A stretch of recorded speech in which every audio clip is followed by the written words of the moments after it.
You have tuned into the BearDown Corner with your host, Sergeant Julio. Hey everybody, this is the BearDown Corner. I'm Sergeant Julio. Let's get you caught up in the NFL.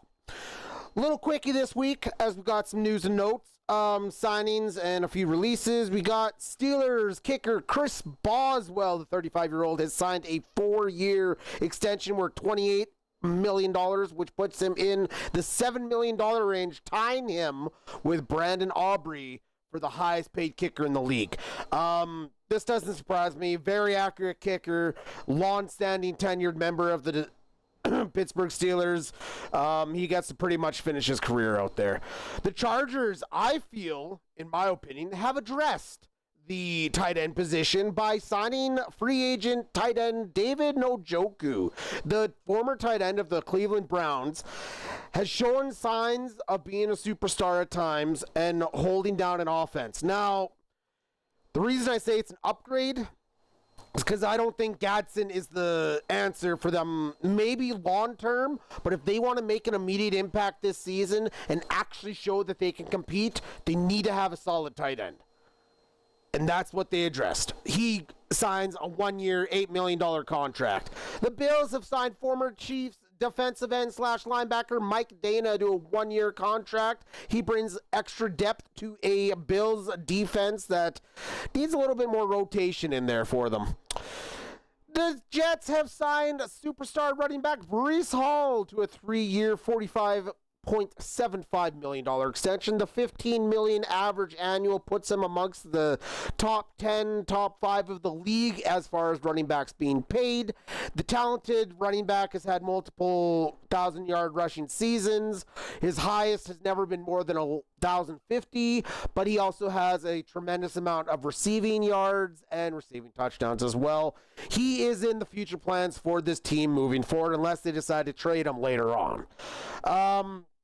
The Broncos have signed their GM to a 5-year contract extension. George Patton, brought in when Sean Payton was brought in, is getting an extension as he has built a very dominant roster.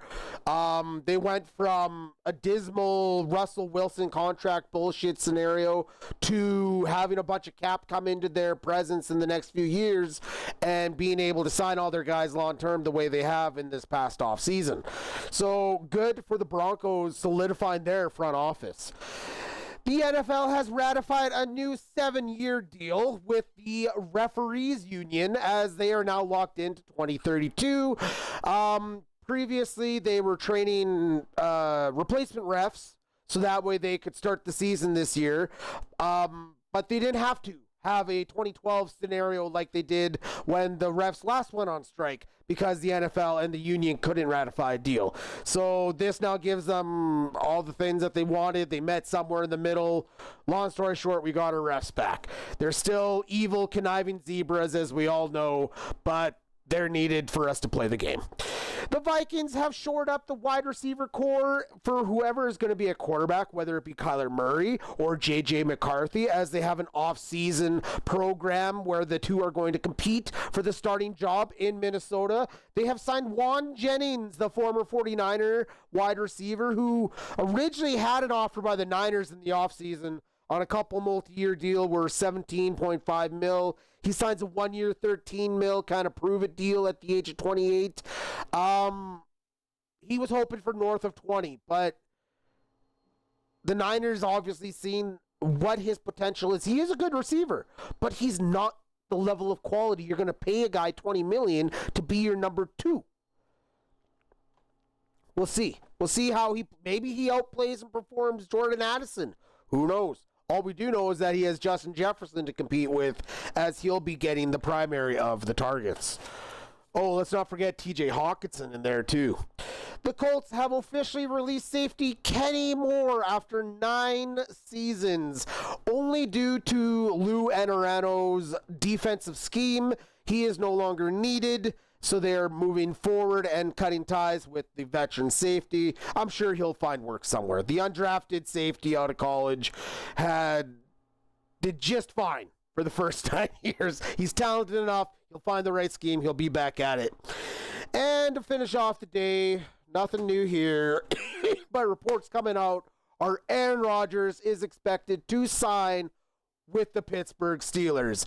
Obviously, more details will follow, but rumblings of this came about because there was a tweet sent out by, I believe it was Jeremiah Love after he was drafted, and he sent out to the veteran quarterback, hey, come join our offense. We got a bunch of young guys and a fun system to play in, but it wasn't enough to swerve the 42-year-old quarterback who really is probably better than half the league still, even at his age. But it's because no one knows how to play quarterback anymore. But that's beyond the point. He's going to go smoke some ayahuasca, and then he's going to get on the football field come this September for the Steelers.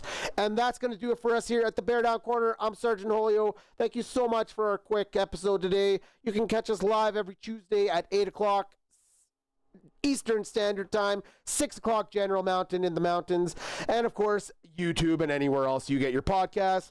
Be safe, take care, and we'll catch you here next week on the BearDown Corner.